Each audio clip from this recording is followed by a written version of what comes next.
114 Rafale deal के बाद अब भारत की नज़र सुखोई 57 पर है, जो रूस का बनाया गया 5वीं जनरेशन का फाइटर जेट है। क्या है पूरा मामला और ये डील भारत के लिए क्यों ज़रूरी है, बात करेंगे आज के वीडियो में। नमस्कार, मैं हूं पीयूष, आप देख रहे हैं न्यूज़ 18 राजस्थान। ऑपरेशन सिंदूर को अभी एक साल भी नहीं बीता कि रक्षा गलियारों में एक बड़ी चर्चा शुरू हो गई है। सूत्रों का दावा है कि भारत सरकार वायुसेना के बेड़े को और अधिक घातक बनाने के लिए रूस के 5वीं पीढ़ी के लड़ाकू विमान सुखोई 57 खरीदने पर गंभीरता से विचार कर रही है। अगर ये डील आगे बढ़ती है तो ऐसे 40 लड़ाकू विमानों का ऑर्डर दिया जा सकता है, क्योंकि आज के दौर में हवाई जंग का स्वरूप पूरी तरह से बदल चुका है। अब मुकाबला केवल युद्धक क्षमताओं का नहीं, बल्कि इस बात का है कि कौन दुश्मन की नज़रों से कितना बचकर हमला करता है। सुखोई 57 जैसे 5वीं पीढ़ी के विमान अपनी छिपने की बेजोड़ क्षमता के लिए जाने जाते हैं। इसकी वजह से दुश्मन के लिए इनका पता लगाना काफ़ी मुश्किल होता है। इन अत्याधुनिक विमानों को इस तरह से बनाया जाता है कि ये रडार की पकड़ से बच सकें। इनका एयर फ्रेम रडार को चकमा देने वाला मटेरियल से बना होता है। इसके अलावा इसमें कम दृश्यता वाले खास हथियार, एडवांस सेंसर फ्यूज़न और सुपर क्रूज जैसी क्षमताएं होती हैं, जो इसे दुनिया के सबसे घातक विमानों की कतार में खड़ा करती हैं।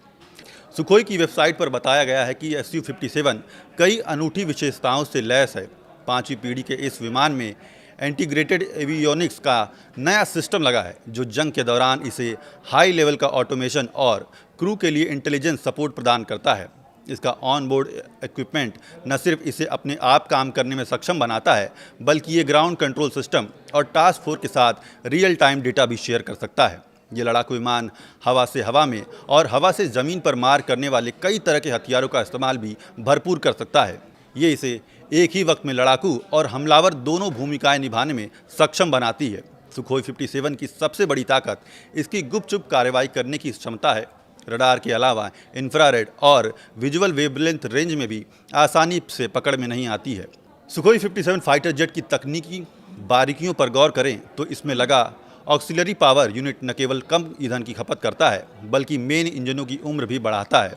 इसमें ऑक्सीजन निकालने की ऑन बोर्ड यूनिट भी लगी है, जो इसे लंबे समय तक अपने आप उड़ान भरने में मदद करती है।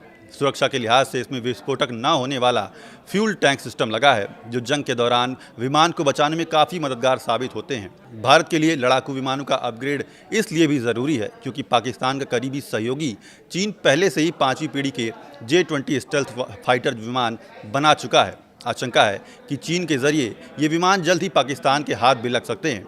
ऐसे में भारत को समय रहते अपनी हवाई ताकत को आधुनिक और मजबूत बनाना होगा। हालांकि भारत अपने खुद के स्वदेशी 5वीं पीढ़ी का stealth fighter advance medium combat aircraft पर भी काम कर रहा है। उम्मीद है कि AMCA की पहली उड़ान 2028 या 2029 के आसपास होगी, लेकिन इसे वायुसेना के बेड़े में पूरी तरह शामिल होने में 2035 तक का वक्त लग सकता है। यही कारण है कि इस समय के इस अंतर को पाटने के लिए फिलहाल रूसी सुखोई 57 एक विकल्प के तौर पर उभर रहा है। इस वीडियो में फिलहाल इतना ही। देखते रहिए न्यूज़ 18 राजस्थान।